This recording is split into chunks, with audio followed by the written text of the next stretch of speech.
नमस्कार, आप सभी का स्वागत है मेरे चैनल कुकिंग इन मेरी रसोई में। आज जो मैं रेसिपी आपको बताने वाली हूँ वो चिप्स की ऐसी रेसिपी है जिसके लिए आपको ना आलू को उबालना पड़ेगा और ना ही सुखाना पड़ेगा।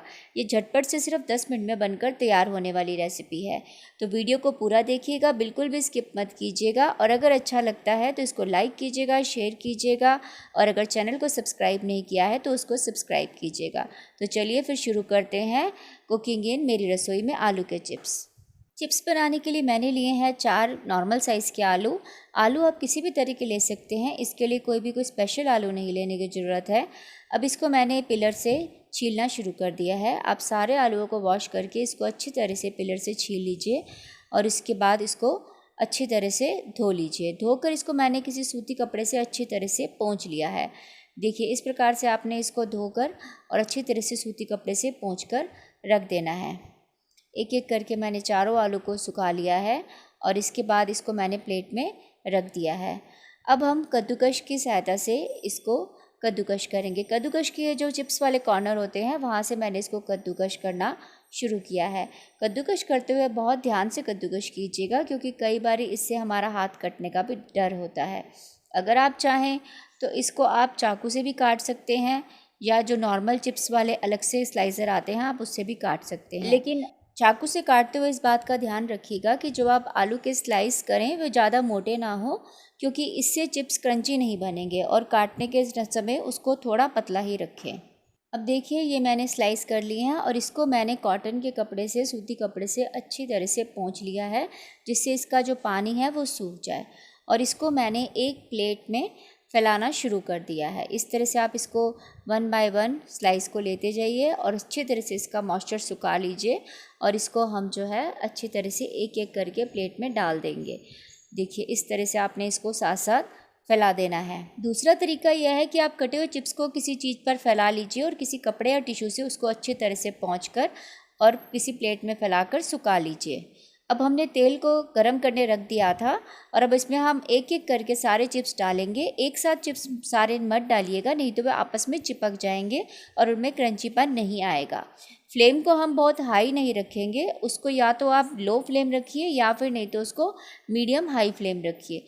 इससे जो है अब जब आप इसको तलेंगे तो उसमें लो या मीडियम फ्लेम पे रखने से उसमें क्रंचीपन आना शुरू हो जाएगा। ये देखिए, मैं इसमें एक एक करके मैंने चिप्स डाले हैं जिससे ये आपस में जुड़े नहीं हैं और इसको थोड़ी थोड़ी देर में इस तरह से आप हिलाते रहिए और जिससे इसका जब कलर हल्का सा गोल्डन ब्राउन होना शुरू हो जाएगा तब मैं इसको अच्छी तरह से ऑयल से निकाल लूँगी। और जब आप इसको ऑयल से निकालेंगे तो आप इसको किसी टिश्यू पे मत रखिए बल्कि सीधा प्लेट में रखिए जिससे इसमें बिल्कुल भी नमी ना आ सके। यह देखिए, इसको मैंने एक प्लेट में निकाल लिया है जिससे ये इसका क्रंचीपन जो है बना रहेगा। इस प्रकार से आपने सारे चिप्स को इसमें से तेल में से निकाल कर प्लेट में डाल लेना है। ये देखिए, ये बिल्कुल हमारे अब बिल्कुल बाज़ारी लुक वाले चिप्स हमारे बनने शुरू हो चुके हैं। इसी तरह से अब जो है मैं बाकी वाले जो लॉट है उसको भी बनाना शुरू करूँगी। एक बार फिर से मैंने सारे आलू के चिप्स को 1 बाय 1 डालना ऑयल में शुरू कर दिया है और ये देखिए, ये एक एक करके मैंने इसमें डाल दिए हैं। अब इसके बाद इसको मैंने फ्लेम को फिर से मैंने मीडियम हाई ही रखा है क्योंकि अगर बहुत ज़्यादा तेज़ फ्लेम रखूँगी तो वह आपस में जलने शुरू हो जाएंगे और क्रंचीपन नहीं आएगा। ये देखिए, ये हमारा ये वाला लॉट भी अब गोल्डन ब्राउन कलर का हो चुका है और इसको भी मैं अच्छी तरह से ऑयल को निचोड़कर इस तरह से मैंने प्लेट में निकालना शुरू कर दिया है। इसी प्रकार से आपने सारे जितने भी हमारे आलू के हमने चिप्स कद्दूकश किए थे उसको 1 बाय 1 करके आपने इस तरह से तल के प्लेट में रख लेना है।